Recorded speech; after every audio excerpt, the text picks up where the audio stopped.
Which do you trust most, God's Word or man's opinions? Stay tuned for Polygamy. What love is this?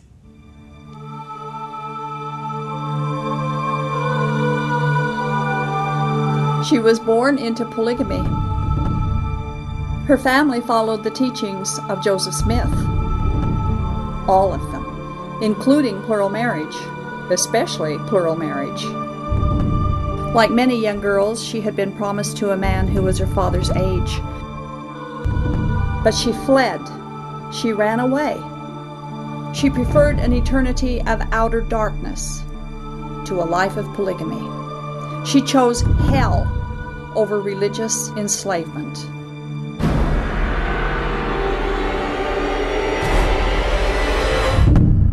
That girl was me. After I fled, I thought I was free, but I realized I wasn't free.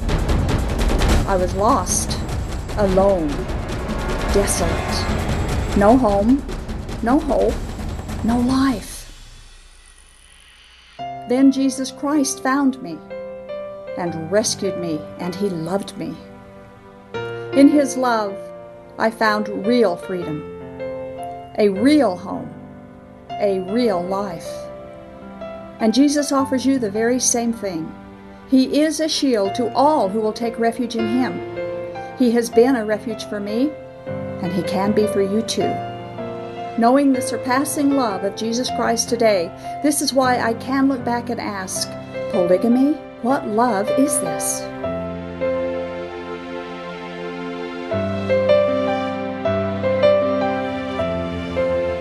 Welcome to our show tonight. This is Polygamy, What Love Is This? And I am your host, Doris Hanson, and we're grateful that you've joined us and we'll share part of your evening tonight. We do hope you enjoy the show that we planned for you. Our co-host, I'd like to introduce, is Earl Erskine, former bishop of the LDS Church, is now a Christian, a Bible-believing Christian, and he is our co-host here tonight. And I think you've got an announcement, don't you, that you wanted to bring up? The Compassionate Boldness Symposium is going to be held at the Main Street Church up in Brigham City this Saturday in 2 days from 9 to 1 p.m. Everyone's invited, Mormon and Christian alike. There's always good handouts and good information that's shared. So, sponsored by the Mormonism Research Ministry. So, very good. That's at Main Street Church in Brigham City? Main Street Church in Brigham City. This Saturday. This Saturday. Well, great. From 9 to 1. Okay, well, that sounds like a good place to be Saturday morning. So if you want a lot of information, we would highly recommend you come. You know, on this show, we primarily deal with the polygamy part of Mormonism, but whatever is relevant regarding Joseph Smith's polygamy, whether it's contemporary or historical, we will discuss it, even when it involves the modern Mormon church machine. The polygamy groups embrace and cling to historical Mormon polygamy as taught and lived by Joseph Smith. Their doctrine for living polygamy today is taken directly from the historical Mormon church, their books and their sermons by Mormon men, the Mormon canon, Mormon prophets, and leadership, all adding up to the doctrines of Mormon men. We always give our viewers sources for the information that we present, and much of it comes from the Journal of Discourses. Mormons will criticize us for using the Journal of Discourses. They say it's not relevant for today. Yet the polygamists continue to use the historical sermons from them, so obviously we have every right and the obligation to reveal what we glean from those 26 volumes of sermons of early Mormon prophets who promised never to lead the people astray. For tonight's show, we have gleaned some interesting quotes from the Journal of Discourses by those polygamous men as they address their practice of polygamy. And for those who say that the Journal of Discourses is not used for doctrine today, they don't know what they're talking about. And besides that, the polygamists do use them, and the mainline Mormons would be shocked to know how much of the Journal of Discourses is regularly quoted by their leaders in many of their publications, but they just don't know that the original quote or the original source of that quote actually is the Journal of Discourses.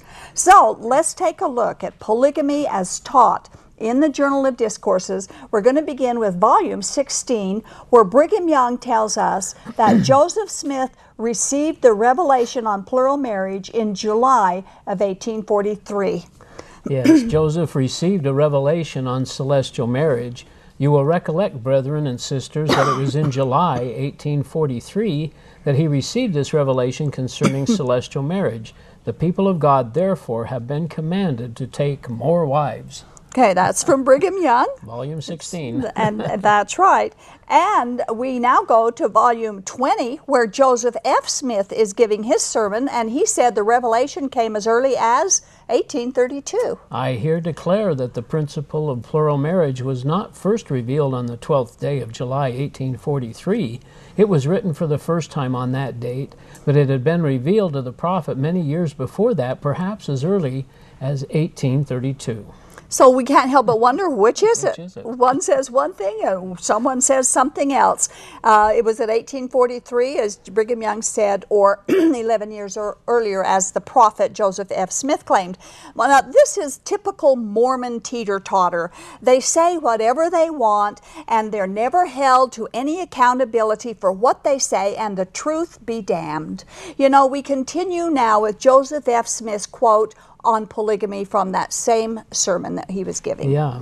He taught it as he was commanded to, such as were prepared to receive and obey it. And they were commanded to enter into it, or they were threatened that the keys would be turned against them and they would be cut off by the Almighty. It need scarcely be said that the prophet found no one any more willing to lead out in this matter in righteousness than he was himself. And I find that a very interesting statement, and it's very easy to believe, because he said that Joseph Smith was more than willing to lead out in this matter of practicing polygamy. Well, with 34 wives, that's very easy to believe, and he had several marriage proposals turned down that he had asked women to marry. But you know what? This was not done in righteousness. That's what Joseph F. Smith said it was, but it was not, because the way he practiced polygamy could not have been the right thing. Now we have volume 3, Brigham Young. He preached, well, you'd be damned if you didn't live polygamy. Yeah, listen to this one. Now, if any of you will deny the plurality of wives and continue to do so, I promise that you will be damned. And I will go still further and say, take this revelation or any other revelation that the Lord has given and deny it in your feelings, and I promise that you will be damned. Now, this is Prophet Brigham Young talking to the Mormon people. Yeah. And, you know, we're going to get into this a little later, but God doesn't change. No, he doesn't. He doesn't change. Brigham Young was clear, in fact, when he said that no wrong counsel comes from his mouth. Yeah, from volume 16 again.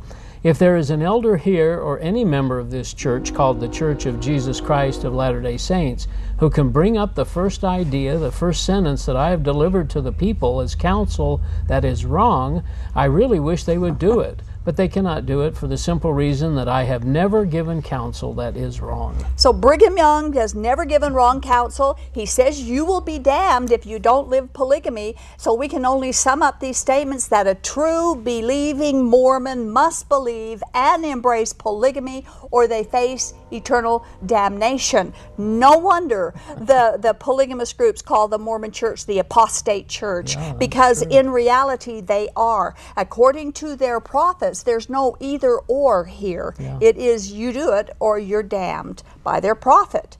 Now, of course, this is also confirmed by Orson Pratt in volume 17. Okay.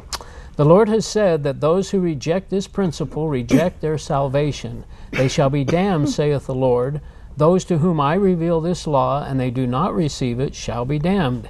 We have either to renounce Mormonism, Joseph Smith, Book of Mormon, Book of Commandments, and the whole system of things as taught by the Latter-day Saints, and say that God has not raised up a church, has not raised up a prophet, has not begun to restore all things as he promised.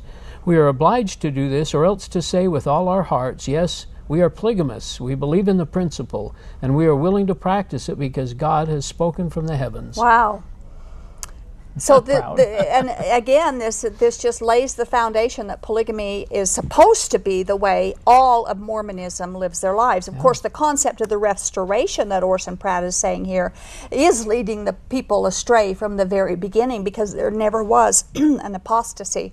In fact, we challenge every one of our viewers to prove outside of Mormon sources that there was an apostasy. Prove it. We'd like to see the proof. And besides, restoration means back to its original state, and today's polygamy groups or Mormonism itself has no parallel in historical Christianity or in the Bible. There are several additional warnings against denying polygamy, and all of the mainstream Mormonism is guilty of denying polygamy today. Let's see what Heber C. Kimball says in Volume 3. In Volume 3, if you oppose any of the works of God, you will cultivate a spirit of apostasy. If you oppose what is called the spirit wife doctrine, the patriarchal order, which is of God, that course will corrode you with a spirit of apostasy, and you will go overboard. The principle of plurality of wives will never be done away. I wish more of our young men would take to themselves wives of the daughters of Zion, and not wait for us old men to take them all. That's not exactly the way I heard it. You know that? It's not the way you heard it when you were in the church. No. You didn't read the Journal of Discourses and Heber C. Kimball, obviously. No. Of course, we all know and that they teach that Mormon polygamy is going to be practiced in Mormon heaven. But as Christians, we know that it will not be practiced in God's heaven. And here is an interesting twist on alleged heavenly polygamy in Volume 4 of the Journal of Discourses. Again, Heber C. Kimball. In the spirit world, there is an increase of males and females. I'm not sure how that works.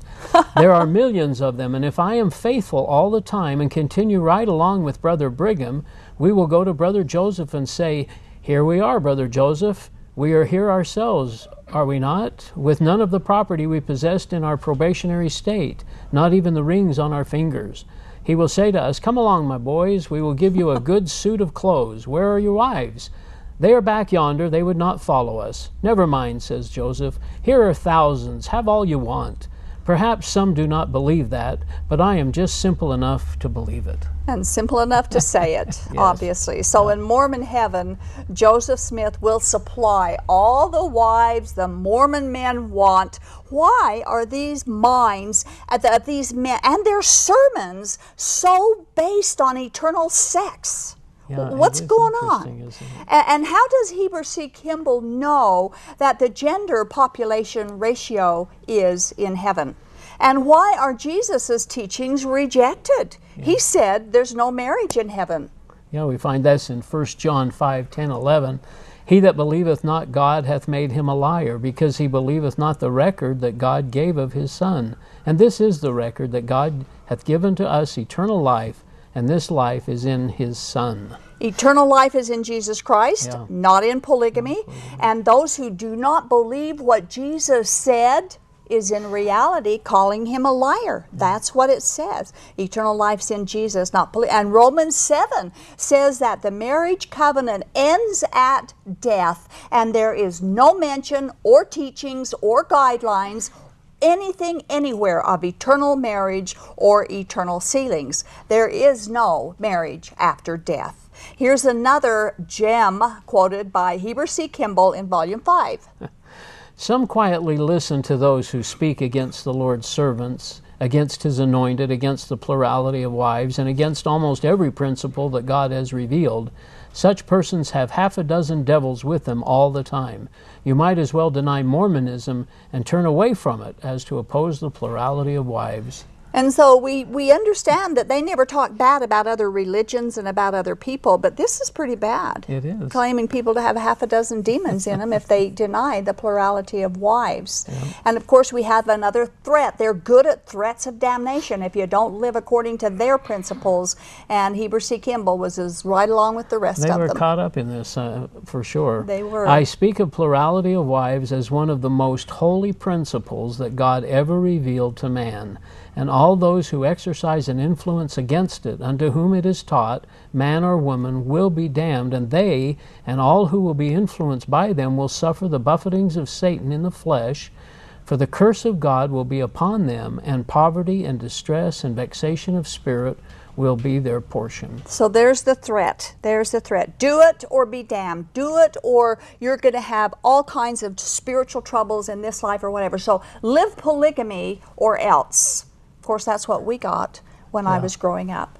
And despite these horrid threats in the Journal of Discourses, threats of Satan's buffetings and God's curses and distress to those who reject polygamy, the Book of Mormon forbids polygamy and calls it an abomination. And we have some verses there. Yeah, a First variety of them here. Yes. Jacob 1:15. And now it came to pass that the people of Nephi under the reign of the second king began to grow hard in their hearts, and indulged themselves somewhat in wicked practices, such as like unto David of old, desiring many wives and concubines, and also Solomon his son. So they call it wicked practices. And in Jacob chapter 2 verse 24 it says, Behold, David and Solomon truly had many wives and concubines, which thing was abominable before me, saith the Lord. And then just a few verses later, verses 27, 28, 29, Wherefore, my brethren, hear me, and hearken to the word of the Lord, for there shall not any man among you have save it be one wife, and concubines he shall have none. For I, the Lord God, delight in the chastity of women, and whoredoms are an abomination before me. Thus saith the Lord of hosts.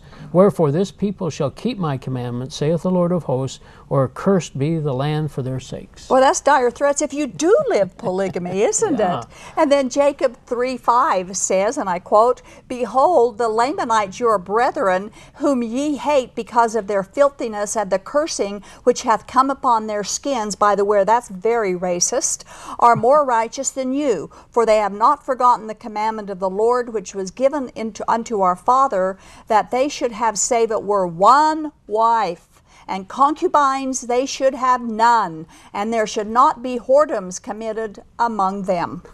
And Mosiah 11:2 for another one, For behold, he did not keep the commandments of God, but he did walk after the desires of his own heart. He had many wives and concubines, and he did cause his people to commit sin, and do that which was abominable in the sight of the Lord. Yea, and they did commit whoredoms and all manner of wickedness. Now, all of these verses are from the Book of Mormon, and they haven't been changed, and they haven't been added to. There's another one in Mosiah, chapter 11, verse 14, and it says, quote, And it came to pass that he placed his heart upon his riches, and he spent his time in riotous living with his wives and his concubines, and so did also his priests spend their time with harlots. A couple of chapters later, Thou shalt not commit adultery. Thou shalt not covet thy neighbor's house. Thou shalt not covet thy neighbor's wife, nor his manservant, nor his maidservant, nor his ox, nor his ass, nor anything that is thy neighbor's.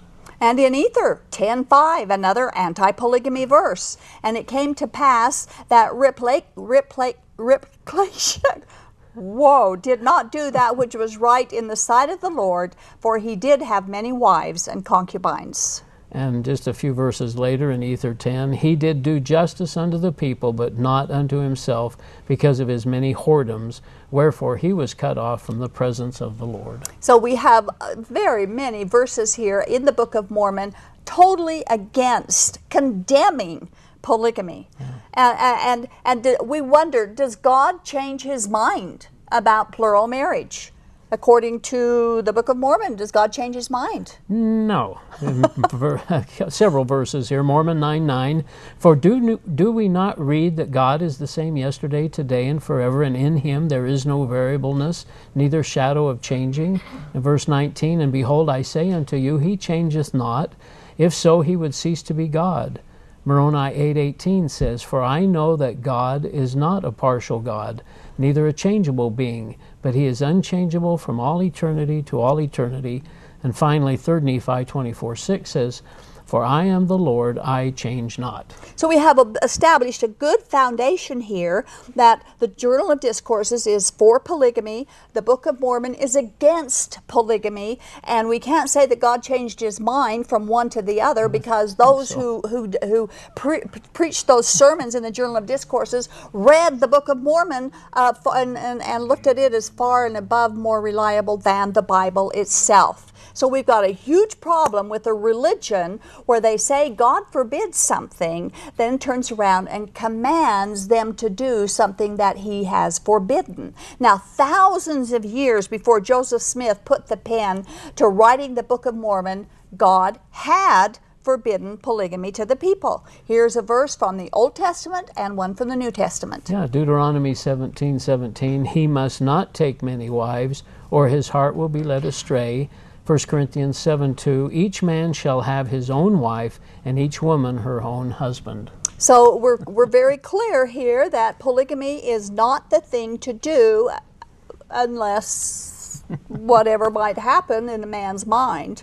Long before the Book of Mormon was a gleam in Joseph Smith's eyes, the Bible taught that God does not change his mind. The Book of Mormon already said that. Now we're going to read in the Bible where it also says God doesn't change his mind. Two different verses. Numbers 23:19, God is not man that he should lie, or a son of man that he should change his mind. Malachi 3:6, for I am the Lord and I change not. So the Book of Mormon doesn't allow polygamy, but we have one problem verse. It's like a stick in the spoke. It completely derails the otherwise solid Book of Mormon teaching of no polygamy for God's people. And the problem verse is Jacob chapter 2, verse 30. Yes, for if I will, saith the Lord of hosts, raise up a seed unto me, I will command my people, otherwise they shall hearken unto these things. So there's that little leeway there that if he wants to raise seed up unto him, then he will command them, it sounds like, to live polygamy. Now, regarding this exception to the prohibition of polygamy, we want to quote from a pro-Mormon website, an.fairmormon.org, and listen carefully to what it says. The Book of Mormon makes it clear that the Lord may, under some circumstances, command the practice of plural marriage. As one member of the church explained, Jacob 2:30 is the key verse for understanding why Mormons believe that Joseph Smith, Brigham Young, and other 19th century Mormons were justified in their practice of polygamy, but that this is the exception to the Lord's law, not the rule. Mormons believe that the period when polygamy was publicly sanctioned, 1852 to 1890, and the longer period in which it was privately approved, the early 1830s to 1904, were exceptions to God's basic law that Jacob spelled out in verse 27. So in the Book of Mormon, there is an abundance of restrictions and prohibitions against polygamy, never a command for it. Then we come up on Jacob 2:30, where it looks like at some point God may give permission for plural marriage. So why does Jacob 2:30 say that God may command it? Would God really command a practice that he has previously described as wicked? Is that your God? If it is, you need to change gods, because the true and living and only true God never commands people to do what he has condemned. And the only true and living God would never require a woman to suffer what polygamy forces them to suffer.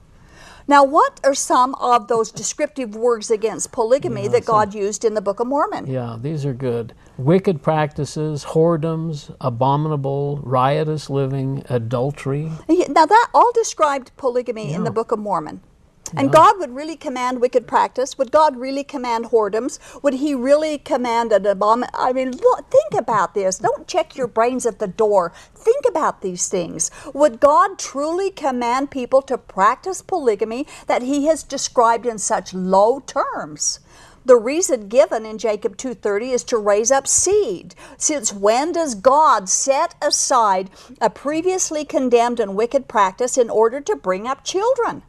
In reference to this idea, Jesus said a bad tree cannot produce good fruit. Would God utilize a practice that he calls wicked and expect good fruit from it? Jacob 2:30 is a fraudulent verse. Now let's consider another reason why Jacob 2:30 cannot be the reason early Mormons practiced polygamy. We're going to quote kind of a long quote here from mrm.org. And this is according to LDS historian Todd Compton. 18 of Joseph's wives, 55%, were single when he married them and had never been married previously. Another 4, 12%, were widows. However, the remaining 11 women, a third, were married to other husbands and cohabitating with them when Smith married them. If one superimposes a chronological perspective, one sees that of Smith's first 12 wives, 9 were polyandrous, which means they were already married. They were married to other men. Unless it can be proven that these women were all married to men who were either impotent or sterile, we have to assume that they were quite capable of raising up seed without Smith's help. Apparently, Joseph didn't see the need for employing Jacob 2:30 as a proof text for plural marriage. Okay, and that's a very good point. So since 33% of Joseph Smith's plural wives were married to other men, these women were already in the process of raising up their own families. In fact, Zena Huntington Jacobs was not only married, but she was 7 months pregnant when Joseph Smith coerced her into a plural marriage ceremony with him. Obviously, he didn't need to intrude into her marriage. They were perfectly capable of raising up seed without Joseph Smith's help. Actually, what Joseph Smith and the others were guilty of is breaking God's 7th commandment. Exodus 20:14 and Deuteronomy 5:18 says. Very clear, it just says, thou shalt not commit adultery. Thou shalt not commit adultery. This is a good way, thus saith the Lord. That's right. To commit adultery. But Joseph Smith did commit adultery with other men's wives in at least 33% of his polygamous marriages. That's 11 women. And that's okay? Is that really okay? And Brigham Young, he took at least 6 women and possibly 9 who already had living husbands. This is not the definition of righteousness. Those who can believe that good men or true prophets of God will do these things have the wrong God, they have the wrong gospel, they have bogus prophets, and a totally twisted idea of God's plan for marriage. Now let's see what Orson Hyde had to say about heavenly principle of polygamy. Yeah, this is out of the Journal of Discourses, Volume 20. Polygamy is a principle revealed from heaven with a commandment to enter into it practically. The principle is abundantly corroborated in the ancient scriptures, approved of God and sanctioned by all righteous men, and he who labors to overthrow this principle fights against Jehovah and makes himself a shining target, courting the arrows of the Almighty upon his head, heart, and country. Whoa, fighting God about this, huh? I think they've got that just a little bit backwards as well. So. And we have yet to find a single verse or passage in the Bible where God commanded, sanctioned, corroborated, or blessed polygamy. We've said this before, and we'll say it again. To accuse God of commanding such a horrible and torturous life that polygamy is for most women and children is to bear false witness against God Himself. And that's a very dangerous place to be. We've clearly established that the Book of Mormon contradicts itself, and Joseph Smith also, regarding polygamy, and it also contradicts the Bible. We suggest that if you want to be in God's heaven, that you follow the God who can lead you there, and He is not the God of Joseph Smith and of Joseph Smith's polygamy.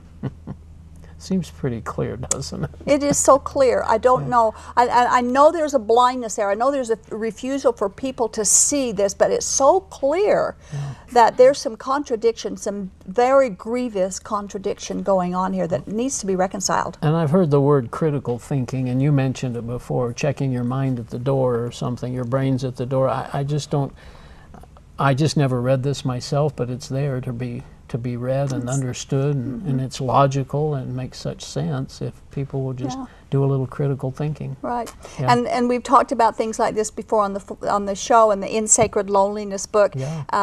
After one show, this was a few years ago, and a woman called me about In Sacred Loneliness, and she was very angry that I said Joseph Smith had lived polygamy and had those many wives.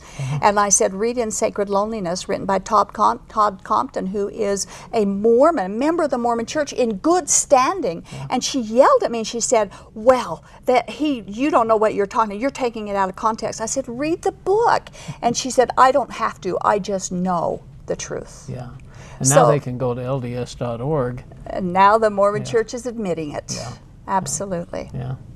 Well, if you'd like to get in the discussion, we invite you to. We're going to open up our telephone lines now. Our telephone number is 801-973-8820, 973-TV20. And while we're waiting for your calls to come in, we want to share our message with you.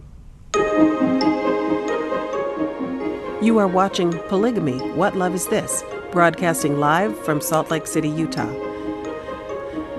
This program is the broadcast outreach of a Shield and Refuge ministry.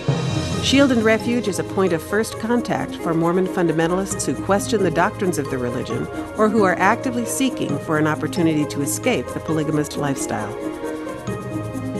Examining the claims of fundamentalist doctrine against the backdrop of biblical truth is central to our efforts. We invite you to contact us.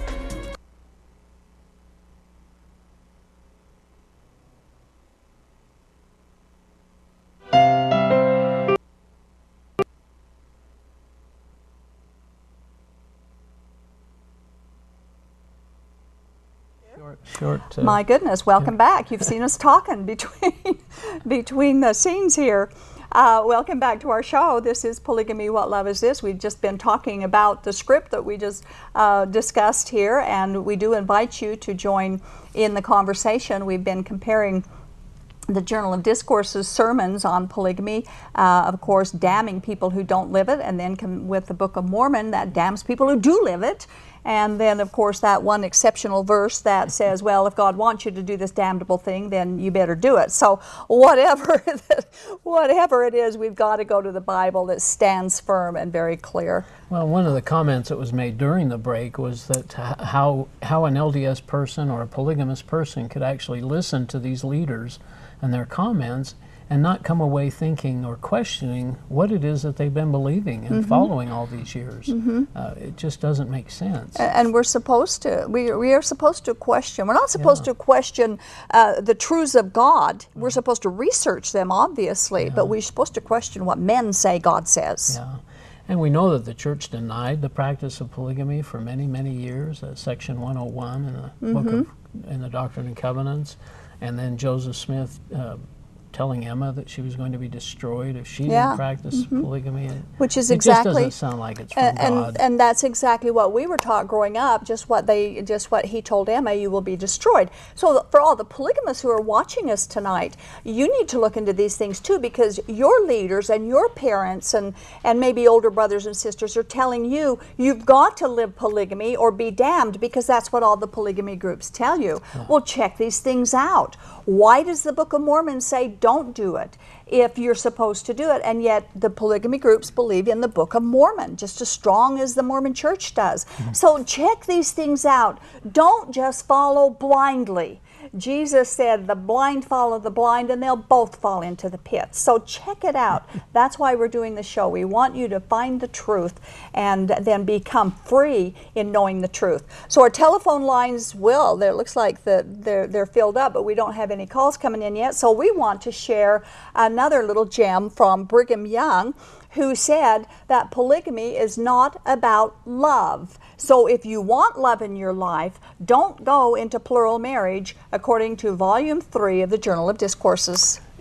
Almost in all these, you sense this pride, this commitment to polygamy, and then this pride, and they've just got to share it this way. It's just amazing. Elders, never love your wives one hair's breadth further than they adorn the gospel. Never love them so, but that you can leave them at a moment's warning without shedding a tear. Should you love a child any more than this? No. Here are apostles and prophets who are destined to be exalted with the gods, to become rulers in the kingdoms of our Father, to become equal with the Father and the Son. Now that's pride that you're talking about. Oh my goodness. That's awful. Yeah. Now to become gods, and the Bible's very clear, there is only one God and men don't get to become gods. And then he says to become equal with the Father and the Son. And even in the Bible again, God says, who's equal with me? And the lie in the Garden of Eden was from the snake, you shall become like God. Somebody mentioned that who could, how could you worship someone that you can become? Yeah. You know? Yeah. It's interesting. Exactly. That's Yeah. a good point. A very good point. Well, we've got a couple of calls that's come through now. So let's start with line 2, and Ed is calling from Orem. Hello, Ed. You're on the air. Hey guys, how you doing? Hi, Good, Ed. thank you. What's your question? I just want to know, why do you think the LDS people still believe in Jesus myth? Well, why don't you answer that question? I come from a polygamy group, you come from the Mormon church, so the question is... With all the evidence, they should have... You know, to be honest, I think it's a willing blindness. We just don't know. 65 years in the church, I didn't know almost any of this stuff. It's just come to me in the last 3 years or so that I've been able to at least critically think and to put 2 and 2 together.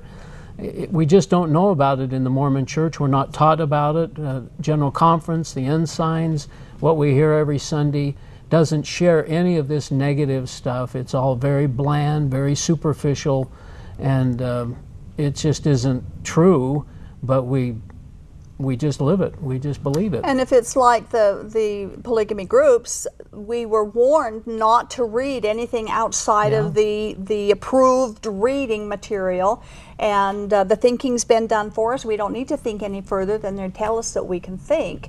And so it makes you afraid to check out anything outside of their material. And I think there's a level of busyness. We talk about that every once in a while, that the church keeps you busy, and it doesn't certainly encourage you to go check anything out. It has the materials for us. We're busy with other things, raising families, and there just isn't time, perhaps. I know it's a poor excuse. And they give some pretty pat answers, too. Yeah. Some pretty good, well-thought-out answers that are lies, basic lies. Yeah. I've found some of their answers to be out-and-out lies. It's an excellent question, though. I Okay. have one more question, please. Okay, go ahead. About the Book of Mormon, they say that the most correct book on earth, but it has so many mistakes. I don't know why they still believe in it. I didn't hear the last part. You said that it was the most correct book. Yeah, they say the Book of Mormon Is the most correct book. the most correct book on earth. They don't really believe in the Bible. Right. Right. They believe in the Book of Mormon Mormon has first. so many mistakes. They believe in the Book of Mormon as being the most correct book, and the Bible is correct as far as it's translated correctly. Right. And again, that's another thing. I was not aware of all the changes in the Book of Mormon. That was a big thing for me to bring me out of the church, was actually the changes, the differences between the 1830 version and our current version. Yeah, and there's over 4,000. Yeah. Over 4,000 And some of them are very changes made. serious doctrinal changes. Yeah, it's not just punctuation, it's doctrinal changes that have been made to the Book of Mormon. And that's another thing. Check it out, folks. Check it out, because your eternity depends on what you do with this information. Okay, let's look at line 1. Joe calling from Salt Lake City. Hello, Joe. You're on the air. Good evening, Doris and Earl. Hi. Earlier in the program, you were talking about if Mormons are confronted with quotations from the Journal of Discourses that seem so contrary to what they like, they will protest vehemently that that's not doctrine or whatever. And it got me thinking, this past week I went over to the Deseret book in Midvale that has the distribution center there, and I picked up one of their manuals. It's called Teachings of the Living Prophet, Student Manual, Religion 333, which I'm sure it's copyrighted 2010. And I got to thinking, I wonder how long it would take, just going through this book, to find something where they actually use the Journal of Discourses. Not very And far. so I was reading through it, and right in chapter 2, they have a quotation from the Journal of Discourses from Brigham Young, where he talks about how he never preached a sermon that it could not be considered scripture. Right. So it's a perfect example of them where they tell people, do as we say, not as we do. And it's just frustrating having to deal with that all the time. It's true. It's a question I always like to ask. Why do they hold, and this goes for polygamists as well as Mormons, why do they hold their leaders at a lower standard than they hold for themselves? You know, there's just not honesty there in their dealings with it. Yeah. Well, you know, it's often said that trying to pin down Mormon doctrine is like trying to nail Jello to a wall. Yeah, I've heard that. It's an interesting quote. And you know, to go further with that, we had Bill McKeever on the show a few months ago, and we were talking about the Journal of Discourses, and he also mentioned that when they buy the books like the teachings of Brigham Young or the teachings of some of these other early Mormon prophets, Joseph Fielding Smith, and so on, that if you get those books and you can buy them and you read all these teachings, how many of them are from the Journal of Discourses? Many, many, many, and yet the people don't realize they're reading from the Journal of Discourses. Well, it's amazing, you know, you can actually probably pick up the conference issues of the Ensign. And I bet you wouldn't have to go too many speakers into it before you'd find some annotated, something annotated about the Journal of Discourses. So they use it all the time. Yes, they do. They just don't, they use it when it suits their purpose. They don't like people using it when it doesn't serve their purpose. Exactly right. Yeah. Totally true.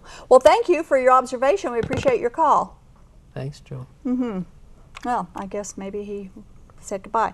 All right, so the phone lines are open now. You can call in. One caller didn't stay. I don't know if he got called away or something, but our phone lines are open now, so if you want to enter this discussion, please call. But let's go to Volume 9 of the Journal of Discourses, where we have another one of Brigham Young's glimpses, and I think this is interesting, especially for those who say, well, polygamy is okay. Let you do what you want to do. If I don't want to do it, fine. If you want to do it, fine. And it's just among consenting adults. Not going to hurt anybody. Look at what Brigham Young said about polygamy, and this was in the beginning of Mormon polygamy. A few years ago, one of my wives, when talking about wives leaving their husbands, said, "I wish my husband's wives would leave him, every soul of them except myself. That is the way they all feel, more or less at times, both old and young." Admitting right there that there was discord. That they hate polygamy. The women hated polygamy. Yeah. And you know what? If the women of Sister Wives and some of these other shows really got down to the nitty-gritty, they would admit the same thing, because when you have to share your spouse, it hurts. It's bad. It's not the way God planned it. And so Brigham Young at least was being very truthful there. God made one man for one woman and one woman for one man. That was his plan for marriage, and anything outside of that is going to cause some problems. We have another quote from Brigham Young about his knowledge of how painful for a woman that polygamy could be. Yeah, this is in Volume 12. Brother Penrose said it would be better for them if they believed in the doctrine of polygamy, but they do believe it. They know it is true, and that is their torment. It perplexes and annoys many of them because they are not sanctified by the spirit of it. Not sanctified by the spirit of it. Yeah. And the spirit of it is at the beginning, that verse that you quoted in the beginning, where he said, "Don't love." If you're in a polygamy, you can't love. Love is not part of it. So that's the spirit of it.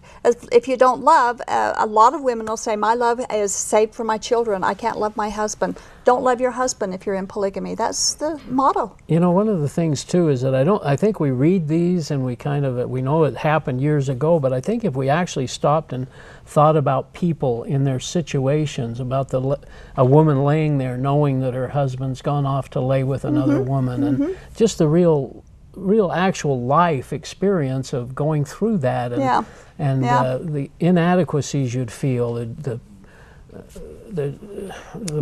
jealousy and all the other stuff that goes with it. A good place for that is Lifting the Veil of Polygamy, a DVD that our ministry has produced and that we are giving out to people who want to see it, where many women who were in polygamy have been interviewed, and they talk about that very thing of how painful it was knowing that their husband was right in the bedroom next door making love to her sister wife, and how the pain and the hurt. This happened. I was raised in a polygamist home. I saw my mother's pain, and I saw the pain of the first wife too. It's there. Believe me, it is there. Okay, we have line 3. Dawn from Provo is calling. Hello, Dawn. Hello. Hello, you're on the air. Yes, I have a couple of things to say. Maybe take about a minute. I learned the real meaning of adultery from a website. It's rayel.net. He claims to be Jesus come back. And the other thing is about plural marriage. There's a book called The Keys of Enoch. I'm not sure if you heard that before. The keys of It talks what? about how each person has a twin flame, so that's a perfect male and female for every person. And then each one of those people has 5 different bodies: the Geometrian bodies, Zohar bodies, electromagnetic bodies, epikinetic bodies, and ecobodies of plus or minus relativity. So each one person also, I believe, has 3 people in the past, 3 in the present, 3 in the future. So that comes together as 9 males and then 9 females. So that's a group. And then if you go to my website, zeldta.com, you'll learn a lot more. Oh my goodness. You know what? I'll stick with the Bible because I know the Bible tells me the truth. And I know that when God says something, that it leads to peace and happiness in our lives, not confusion and nonsense. Thanks for your call. Okay. We have line 2 calling Hector from Salt Lake City. Hello, Hector. Hello, Hector, you're on the air. Hello. Hello, you're on the air. Yeah, hello. Can you hear me? Yeah. I certainly can. We're waiting for you to ask your question. Oh, I didn't know that the Book of Mormon had all that contradicting stuff to throw back at. I mean, to convict us with their own words. There was a point in my life when I was incarcerated, and I've seen everybody who was going to the LDS church on Sundays. They were joining the church, and they were getting out of jail right away. So I thought I'd try it, but I always knew to pray before I took scripture and pray afterwards. And when I prayed before I read that book, something came over me that told me that that was the gospel of God, or the gospel of Christ. I never did pick it up. I did my time and got out of being incarcerated. But also, another commandment they break is the 10th commandment. So thou shalt not covet your wife, your neighbor's wife. And I just, to me, I'm really blessed to know that there's people like you that come on once a week to post truth. Okay, well, Hector, we thank you for your phone call, and we thank you for your encouraging words.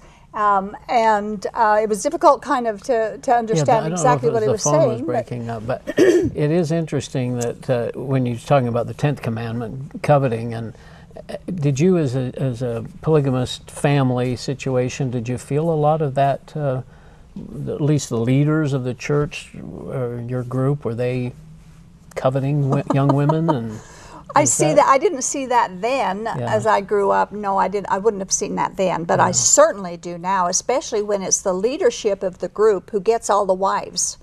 Yeah. And you could go to almost any polygamy group and find the leadership or the lead family will get all of the young brides. They'll get the prettiest brides, and they will get most of them. I shouldn't say all because they don't get them all, but they get the most brides. Warren Jeffs had at least 80 wives. The leader of one of the polygamy groups has over 30 wives and over 350 kids. His brother has 12, 13 wives and has over 150 kids. So yes, there is a lot of that. It has to be lusting. The lust that must go on, and the mental gymnastics of seeking out new conquests and stuff. And I think of that, and then I think of some of these things we read where they think there's going to be eternal marriage, eternal polygamy, eternal sex, and it's just like it becomes where enough is never enough. Yeah. They always have to have more, and so their minds can't think that they're going to go into eternity without having this option of all of this sex. Yeah. But it just isn't true. God knows the truth. He is the truth, and He says that's not true. Okay, we have on line 1 John calling from Salt Lake City. Hello, John. Hi, you guys. Hello, Hi. You're on the air. What's your question? Yeah. My question is that the first guy that he asked, is a true book on the earth. I can tell them that the earliest people, they wake up and they come up from dark. Then they only them. They not heard anybody know the Book of Mormon. Only them. That I'm saying get up how the teach your teenager or your girl can teach. Get go be a nice girl, be a good girl. Tell you marry. How they teach you teach the church teach them. And the leader of the church rape and steal women from the people. You know, they need to remember that. Okay. I'm not sure if you caught that. I guess it's, again, back to coveting and the leaders desiring. I'm not sure I understood everything there, John. What was the question specifically? I'm sorry. I don't think he's there anymore. Okay. I apologize for that. Yeah, it's very difficult to understand sometimes what they're saying. It was talking about something about the women not understanding something, but maybe he's dealing with how do the women accept the polygamy. I often wondered how the women in the early Mormon church accepted it, because when I grew up, we grew up knowing that polygamy was required. It wasn't new to us. It was something we learned from the cradle. But when Joseph Smith first introduced polygamy, they weren't used to that doctrine. How did he get all those women to believe him? You know, I mean, we know he could urge them. Very charismatic or that, somehow. And he said an angel from heaven with a flaming sword, but that certainly isn't even viable to think of. I think the isolation out here in Salt Lake, the West. But back in Nauvoo, back that's in true. in but I think Kirtland. that helped it here locally. Oh, or yeah. At least because the women, even if they, what were they going to do? They couldn't very well leave. But That's you're exactly right. I don't know right. how he was able to convince them and other men. They use the God threat. Yeah. They use the God threat. Yeah. That does it. And you know, God is not happy with people who give false witness. Well, that's what happens when you about follow him. men, you know. That's right. Okay, we have a quote here from George Q. Cannon that we want to read, which is a short quote, but is another threat that we just were talking about, of annihilation of the LDS people if they don't practice polygamy. This was in 1879, which is interesting because 11 years later, things changed.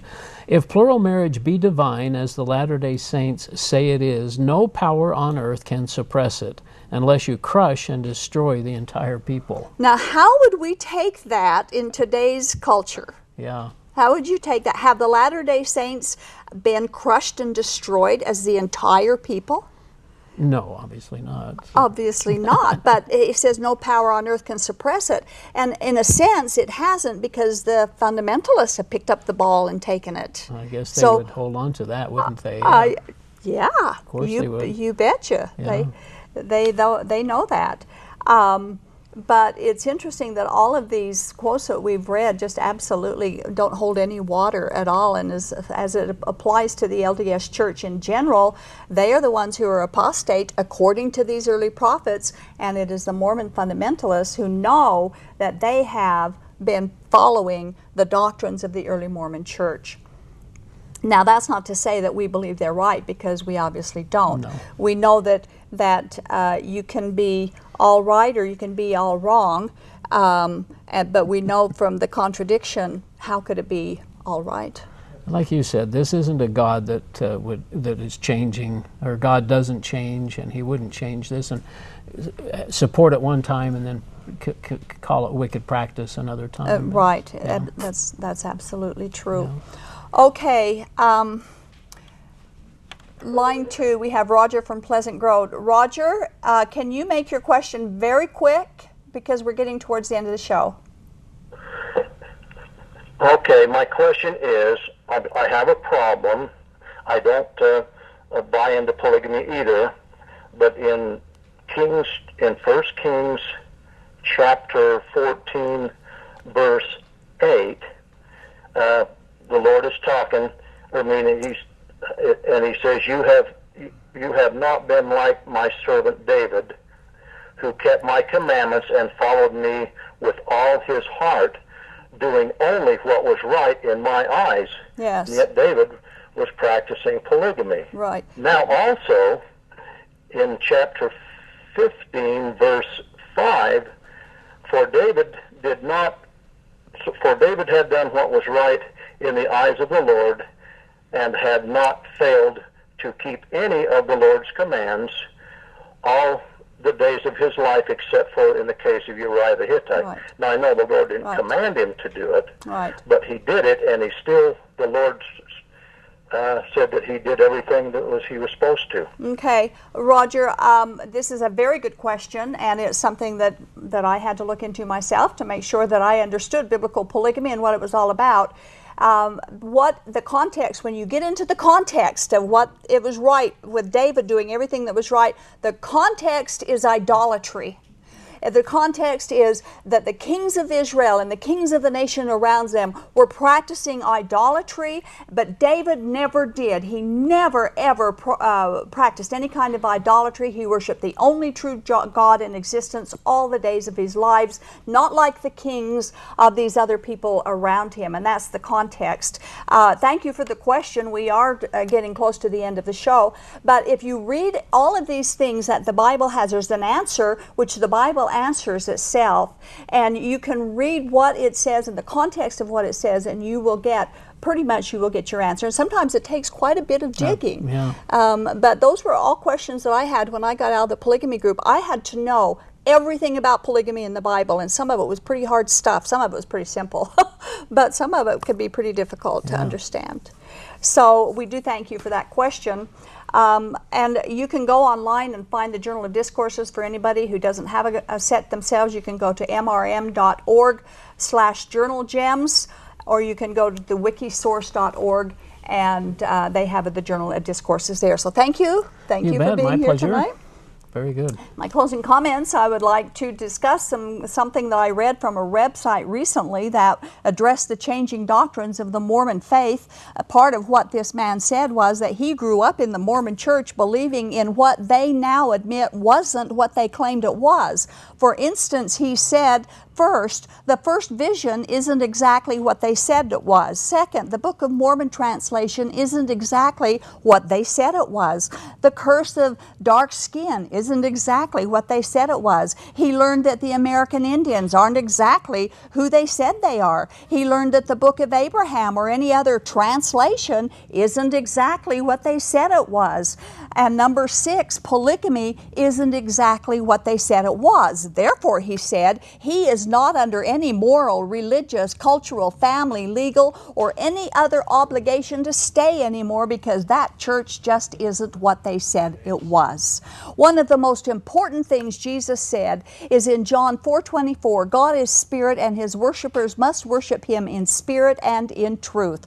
God's truths don't change. It is Jesus we must listen to, not religious leadership that leads you astray. 1 John 2:21 says that no lie comes from the truth.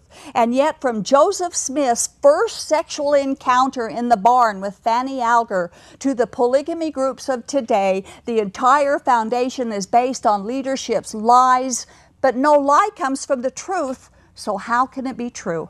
By saying this, we don't take away your freedom of religion as we've been so accused, but we do present the facts hoping you'll consider and believe God's truths and reject all religious lies, no matter how good they make you feel. Thanks for watching, and good night.